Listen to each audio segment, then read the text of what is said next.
Seporsi mie ayam sebelum mati. Buku novel mega bestseller karya penulis Brian Krishna.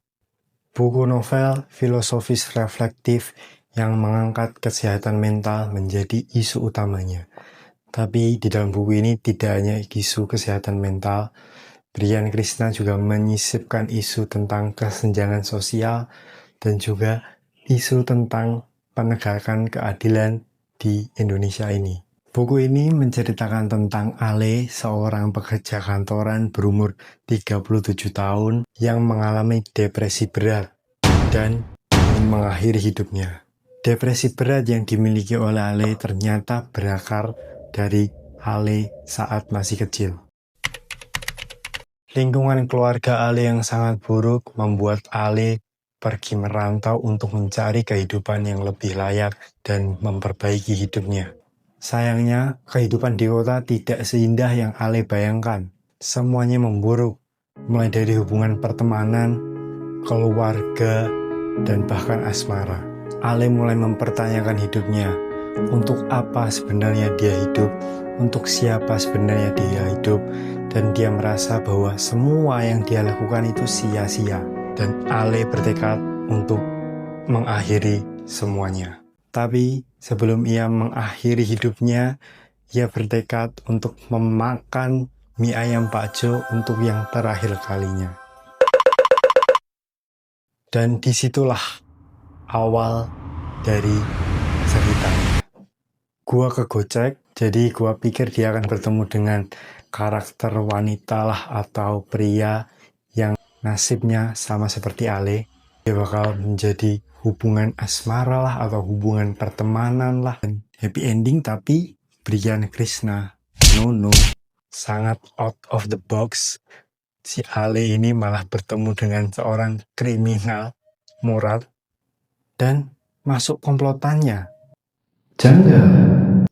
Hidup Ale yang sebelumnya suram, kelam, hitam putih, malah tambah buruk, malah menjadi neraka. Jadi gampangnya itu Ale diseret, ditarik, dipaksa untuk ikut masuk ke dalam sisi gelap yang ada di kota besar.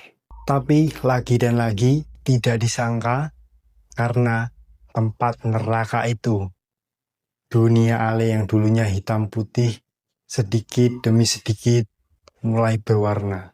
Pelan-pelan pertanyaan-pertanyaan atas hidupnya Ale terjawab satu persatu di dalam neraka ini. Justru Ale dipertemukan dengan karakter-karakter yang hidupnya jauh lebih susah, yang masa lalunya lebih berantakan ketimbang Ale ini.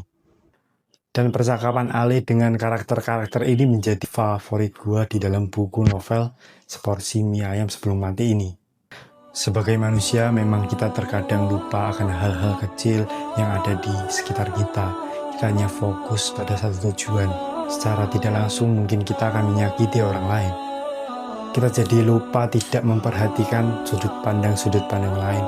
Dan ini yang diajarkan novel Seporsi Mie Ayam Sebelum Mati ini. Brian Krishna mengangkat isu kesehatan mental tapi nggak mau sama sekali pakai cara pendekatan agama. Memang beberapa kali Ale kayak Tuhan. Tapi ya sekedar itu aja, nggak lebih.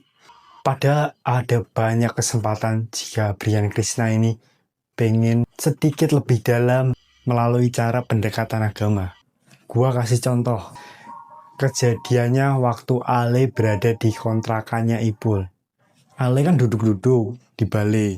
Pada saat subuh itu, Ipul pergilah ke surau untuk menunaikan ibadah sholat subuh. Ale juga ke surau, tapi cuma membasuh mukanya terus kembali ke balai-balainya. Ini kan menandakan bahwa Brian Krishna nggak mau sama sekali pakai pendekatan agama. Hanya sekedar Tuhan itu aja. Dia malah memilih pakai pendekatan sosial. Ini juga kritik dari Brian Krishna untuk masyarakat Indonesia yang selalu mensimplifikasi kesehatan mental itu kurang iman lah, kurang dekat dengan Tuhan lah, dan lain-lain whatever. Padahal kesehatan mental itu nggak sesimpel itu. Jauh lebih kompleks dan butuh ahli. Buku ini ringan sekali, penggunaan kosakatanya juga gampang banget dicerna, nggak ada kata-kata yang tidak umum. Jadi gampang gua membaca ini. Dan mengangkat isu yang sangat seksi di kalangan Gen Z. Jadi gak heran buku ini menjadi buku mega bestseller. Tapi ada kekurangan di buku ini, yaitu endingnya. Wah, gak puas gua. Penyelesaian antara Ale dan Murad ini kayak tiba-tiba banget. Nggak ada percakapan, nggak ada penjelasan sama sekali, tiba-tiba Ale kabur, dan udah dilepas gitu aja sama Murad. Menurutku ini agak bertentangan dengan karakter Murad yang dijelaskan di awal bagian. Kayak nggak mungkin banget dibiarkan begitu aja. Dan Ale juga mengetahui semua rahasia-rahasia dan kelemahan Murad. Jadi kayak nggak make sense dibiarkan begitu aja. Tapi mungkin kita berpositif tinggi.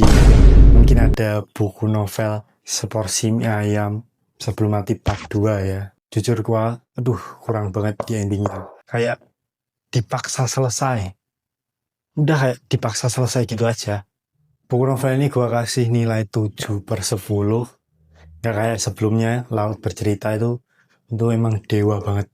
Beda level. Beberapa kali gua pinjemin buku ini ke teman-teman gua dan selalu habis kebaca. Dan ini menjadi bukti buku ini ringan dan cocok banget buat orang awam. Itu dulu yang bisa gua bagikan setelah gua baca novel Seporsi Mie Ayam Sebelum Mati. Gua emang agak kecewa sama endingnya, terlalu dipaksa. Dan itu juga yang membuat gua kasih nilai buku ini 7/10. Nantikan video gua selanjutnya di Pengen Hobi Baca.